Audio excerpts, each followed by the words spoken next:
ఫిబ్రవరి 4న రథసప్తమి సందర్భంగా తిరుమల మాడవీధుల్లో జరుగుతున్న ఏర్పాట్లను టీటీడీ పాలకమండలి సభ్యులు టీటీడీఓ శ్యామలరావు, అదనపు PO CH Venkaiah Chowdary, incharge సివిఎస్ఓలతో కలిసి శుక్రవారం సాయంత్రం చైర్మన్ పరిశీలించారు.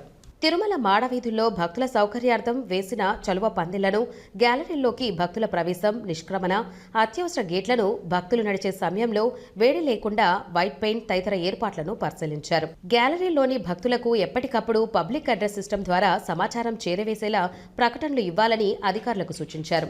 భక్తులు గ్యాలరీల్లోకి ప్రవేశించాక వారికి కావలసిన అన్నప్రసాదాలు, తాగునీరు, మజ్జిగ తదితర సౌకర్యాలను క్రమం తప్పకుండా అందించాలని కోరారు.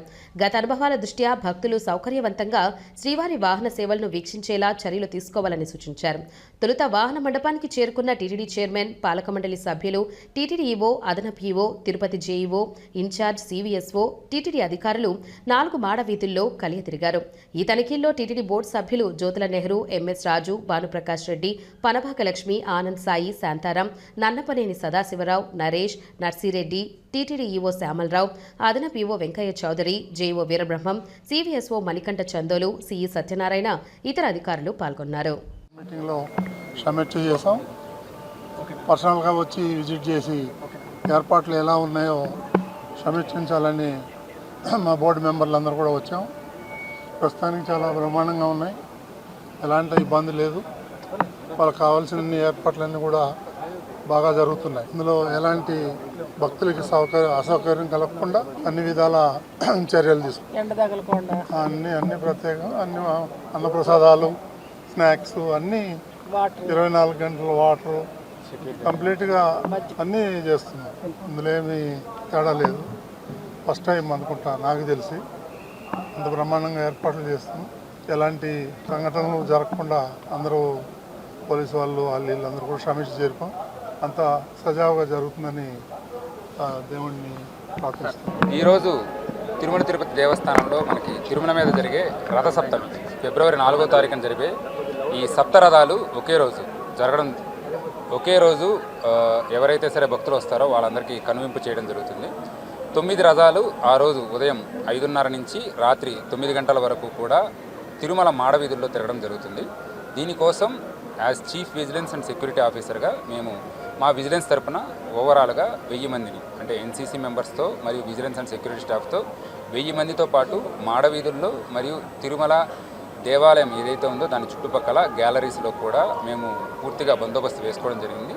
దానికి సంబంధించి ఏ గ్యాలరీస్కి ఎటువంటి నిబంధనలు ఉన్నాయి, ఉన్న 137 గ్యాలరీస్లో ఎటువైపు నుంచి ఎంట్రీ ఉంది, ఎటువైపు నుంచి ఎగ్జిట్ ఉంది, ఏదైనా సరే ఇన్సిడెంట్ జరిగినప్పుడు ఎక్కడ ఫైర్ వెహికల్స్ పెట్టుకోవాలి, ఎక్కడ మెడికల్ సంబంధించిన వెహికల్స్ పెట్టుకోవాలి, అలానే మెడికల్ సిబ్బంది ఎక్కడ ఉండాలి, దీంతోపాటు ఏదైనా ఎమర్జెన్సీ సిచ్యువేషన్లో ఎమర్జెన్సీ ఎగ్జిట్స్ కూడా ఎలా ఉండాలి, టోటల్గా 27 ఎమర్జెన్సీ ఎగ్జిట్స్ మనం పెట్టుకోవడం జరిగింది. వీటన్నిటికీ కూడా కలర్ కోడింగ్ పెట్టుకొని ఎటువంటి పరిస్థితుల్లో అయినా సరే మనం ఎటువంటి ఎమర్జెన్సీ పరిస్థితులు ఉన్నా అత్యవసరంగా ఎవరినైనా ఎవాక్యువేట్ చేయాలన్నా కూడా దాన్ని అంతా కూడా ప్రాక్టీస్ చేయడం జరిగింది. దీనితో పాటు మనము నేషనల్ డిజాస్టర్ రెస్పాన్స్ ఫోర్స్ వాళ్ళని కూడా పిలిపించి ఆ రోజు ఎలా ఉంటుంది, ఎంతమంది భక్తులు వస్తారు, దాని గురించి సంబంధించిన ఒక పూర్తి ప్రణాళిక వేసుకోవడం జరుగుతుంది. వాళ్ళు ఇచ్చే ఇన్పుట్స్ కూడా మేము కన్సిడర్ చేస్తున్నాము. ఇదే కాకుండా ఆక్టోపస్కి సంబంధించిన వాళ్ళు, అలానే ఏపీఎస్పీ స్పెషల్ పోలీస్ ఫోర్సు వీళ్ళని కూడా మనము తీసుకొని పూర్తి భద్రతాకు సంబంధించి ప్రణాళిక వేసుకోవడం జరుగుతుంది. సార్ మొత్తం ఎంతమంది రావచ్చు అంచనా వేస్తారు? సుమారుగా గ్యాలరీస్కి సంబంధించి 1,80,000 మంది గ్యాలరీస్లో పడుతుంటారు. ఇది కాకుండా మనకి రెగ్యులర్గా జరిగే స్వామివారి సేవ ఏదైతే సరే సర్వదర్శనం ఉందో అది కూడా జరుగుతుంది. కాబట్టి సుమారుగా 2 లక్షల నుంచి 2.5 లక్షల మధ్య కూడా భక్తులు విచ్చేసే అవకాశం ఉంది. గ్యాలరీస్లో నుంచి ఏ డైరెక్షన్ నుంచి తీసుకోవాలి, లోపల పుష్కరిణి దగ్గర ఏ గేట్స్ ఓపెన్ చేయాలనేది కూడా మనం ముందుగానే సిద్ధం చేసుకున్నాం. ఆ ప్రణాళిక సిద్ధమైంది. సో ఒక స్నానం చేసిన తర్వాత, పుష్కరిణిలో స్నానం చేసిన తర్వాత మొత్తం ప్రతి గేటు కూడా వాళ్ళకి ఎగ్జిట్గా ఉపయోగపడుతుంది. దీని తర్వాత మిగతా గేట్లన్నీ మూసేసేసి మిగతా రథాలన్నీ తిరుగుతుంటాయి. బట్ మనకి వెస్ట్ సైడ్ నుంచి మాత్రం జనాల్ని తీసుకోవడం జరుగుతుంది. ఆ గ్యాలరీస్ నుంచి మనకి మాడవీధుల్లోకి రాకుండానే ప్రజలు ఎవరైతే ఉన్నారో 7 గంటల వరకు కూడా పుష్కరిణి లోపలికి వెళ్ళడము, మళ్ళీ వాళ్ళు స్నానం చేసిన తర్వాత బయటికి రావడం జరుగుతుంది. సో దానికి సంబంధించిన పక్కా ప్రణాళిక మరియు ఏ ఎంట్రీ ఏ ఎగ్జిట్ అనేది కూడా మనం ఆల్రెడీ డిసైడ్ చేస్తాం.